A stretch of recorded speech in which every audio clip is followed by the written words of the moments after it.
Hello, guys. It's me, John Avenger, once again, and welcome to another review of March, International Women's Month. And I'm finally reviewing the first part of this 2 or 3 part movie that came out on Netflix last year. I'm finally reviewing it.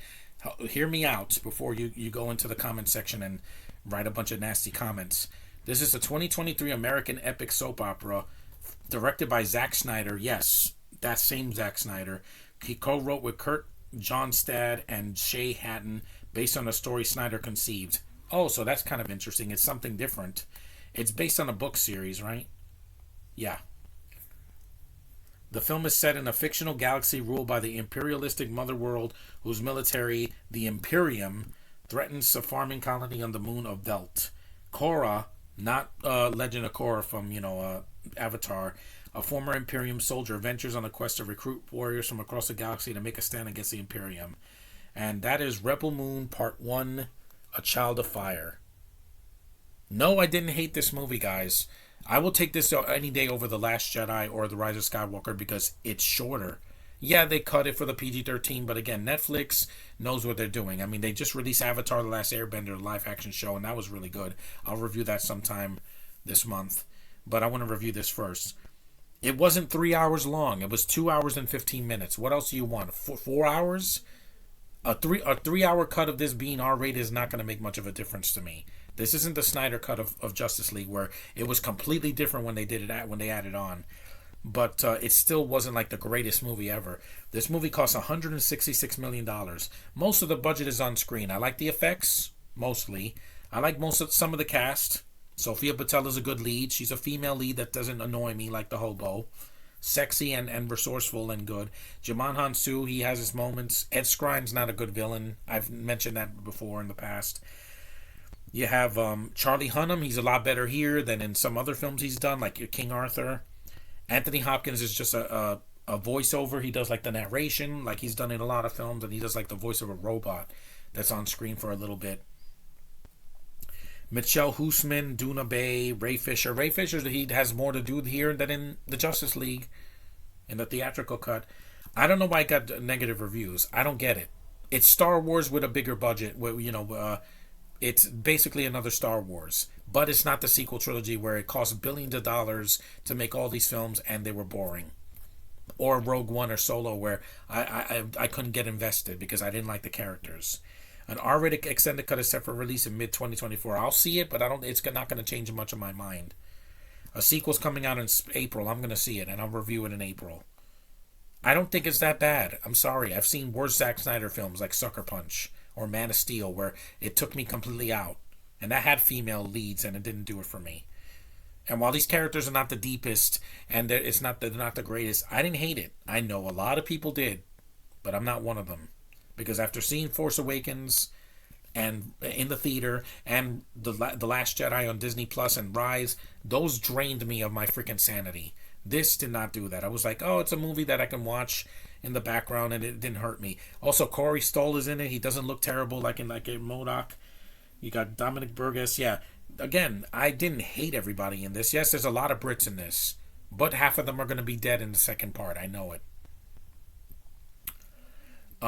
Like I said, the story, I thought the action, when it's there, that's not censored, it's decent. It's not the worst thing I've ever seen. See, it says Rebel Moon is inspired by the works of Akira Kurosawa, the Star Wars films, and heavy metal magazines. That's fine. It's not like they're remaking something that was done better like the sequel trilogy did. It does its own thing. Have a female lead that doesn't have superpowers and is very vulnerable. What's wrong with that? Nothing. And the film looks good. Like it doesn't. Yeah, there's a lot of CGI. Dune is better visually because you got Denis Villeneuve, but this is not the worst thing Zack Snyder's done with CG. I think Man of Steel was less appealing because it just everything was so dark and somber. This at least has some color and some life to it. And yeah, it got 23.9 views in its 3 days, making it the most watched English language film of December. Of course, there was nothing to see in the theater. Aquaman 2 didn't do that well, and that was in theaters. And it's fine if you want to look for something sci-fi-ish that critics didn't like, but is not the worst thing ever. This is like Mortal Engines. Remember when that came out in 2018 in December? Everybody said it was terrible. I thought it was decent. It had some moments. It also had a female lead that didn't piss me off. Yes, she's foreign, but that's not a make or break for me. It's only a make for break for me if I can't understand what the hell they're saying, or they irritate me like the hobo. There's no hobos here, not one. And I think the second part's going to be better. And even if it is R-rated, you people are still going to complain because that's all the internet is for. A haven for people to just throw hissy fits all the freaking time. And I'm sick of it. I really am. I just want to see something entertain me. This entertained me enough. And while it's not as good as Dune, it's not as bad as Man of Steel or Sucker Punch. It's just not. Watchmen is better also, but that is way too long. Like I said, you know, Snyder is a hit and miss director, but I've seen way worse from him and from other directors. Yeah, way worse. And even the poster doesn't look that bad. It looks kind of cool. I saw the movie on Netflix on my computer, and I was like, this is what everybody hated? This movie that's not as painfully long as The Last Jedi or The Rise of Skywalker, where it's a fetch quest movie with no plot. It's just a lot of things happening that I don't care about. I thought this was decent for what it was. Not the greatest movie ever made, not even in my top 10 of last year, but I didn't hate it. It would be an honorable mention because there are worse Marvel movies that came out in the past couple years, like Eternals, where it's the same running time, it's got the same tone, and yet I was bored to death. This, I wasn't bored. There was some filler that could have been cut out, or it could have been R-rated from the start, but it would not have made it any different. Army of the Dead was R-rated, and people still complain. Everybody wants to be everybody's a critic. I thought the film was fine. See it for yourself if you want to see it.